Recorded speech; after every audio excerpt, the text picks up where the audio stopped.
Assalamualaikum warahmatullahi wabarakatuh. Kami dari kelompok 1 akan memaparkan materi yang berjudul Fungsi Sensor Pengalaman Manusia di mata kuliah Psikologi Sastra dengan dosen pengampu kami yaitu Ibu Sangaji Niken Hamsari MPD.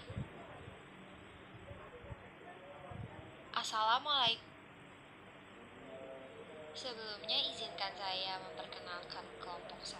Yang pertama ada Sylvia Aldi Raffianti dengan nomor pokok mahasiswa 2020-215000493. Yang kedua ada Martina Dos Santos de Aroju dengan nomor pokok mahasiswa 2020-2150040. Yang ketiga ada Jovan Darmawan Togas dengan nomor pokok mahasiswa 2020-215000485. Yang terakhir ada Arum Anugrah Heni dengan nomor pokok mahasiswa 2020-2150094. Selanjutnya, saya Sylvia Aldi Raffianti akan menjelaskan materi sebagai berikut. Konsep ID, ego, dan superego sebagai struktur kepribadian. Fungsi sensor manusia terdiri dari tugas dan fungsi. Sensor seseorang memiliki 3 sistem sebagai satu susunan yang harmonis dan saling berinteraksi, sehingga memungkinkan seorang individu untuk memuaskan keinginan dalam penyesuaian diri dengan lingkungannya ketika sistem itu dinamakan ID, ego, dan superego. Jadi, fungsi sensor kejiwaan manusia yaitu terdiri dari ID, ego, dan superego. Itu merupakan hal yang mendasari personalitas seseorang. Itu pula dapat direpresentasikan sebagai kebutuhan dasar alamiah, seperti contoh, makan, minum, dan seks.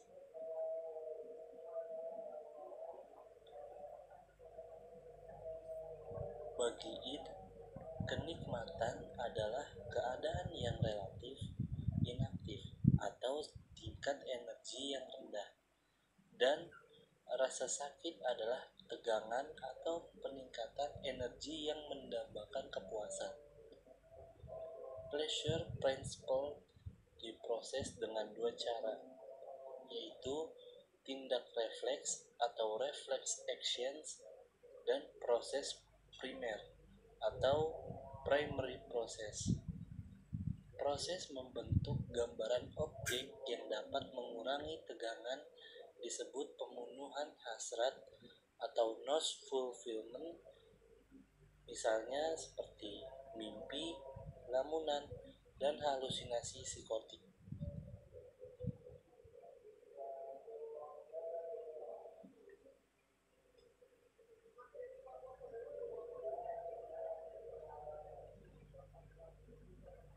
Freud mengembangkan konsep id, ego, dan superego sebagai struktur kepribadian. Id berkaitan dengan ketidaksadaran yang merupakan bagian yang primitif dari kepribadian. Ego adalah suatu sistem yang bereaksi dengan proses sekunder. Proses sekunder merupakan proses berpikir yang realistis karena ego memang dikendalikan oleh prinsip kenyataan. Ego inilah yang bertugas untuk merencanakan apakah ID akan dilakukan atau bahkan diabaikan saja. Ego merupakan sistem yang menjadi penengah antara ID dan superego.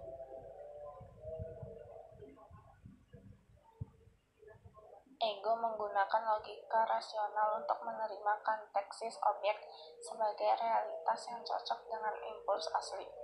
Ada 4 macam intelektualisasi. Yang pertama, rasionalisasi, menerima atau puas dengan objek kataksis.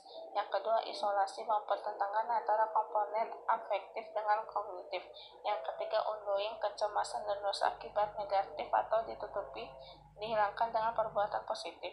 Yang terakhir, denial, menolak kenyataan, menolak stimulus atau persepsi realistis yang tidak menyenangkan dengan menghilangkan atau mengganti persepsi itu.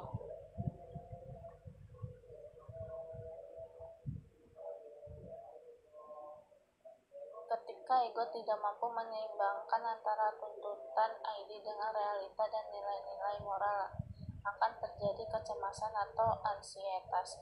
Ada 3 macam tipe ansietas, yaitu ansietas objektif, ketakutan yang berasal dari dunia nyata; ansietas neurotik, kecemasan karena ingin memuaskan ID; ansietas moral, ketakutan yang berasal dari nilai moral bila tindakan berlawanan dengan nilai moral. Seorang akan merasa malu atau bersalah. Superego atau aspek sosiologis kepribadian. Superego adalah segala norma atau aturan yang berlaku di masyarakat yang diajarkan sejak kecil oleh orang tua. Superego merupakan kekuatan moral dan etik dari kepribadian yang beroperasi memakai prinsip nilai baik dan buruk sebagai lawan ID dan ego. Menurut Mindrop 2010 20-22, struktur yang ketiga ialah superego yang mengacu pada moralitas dalam kepribadian. Superego diibaratkan sebagai pendeta tertinggi yang selalu mempertimbangkan nilai-nilai baik dan buruk dan pentingnya perilaku arif dan bijak. Superego terletak di bagian sadar dan sebagian lagi di bagian tak sadar.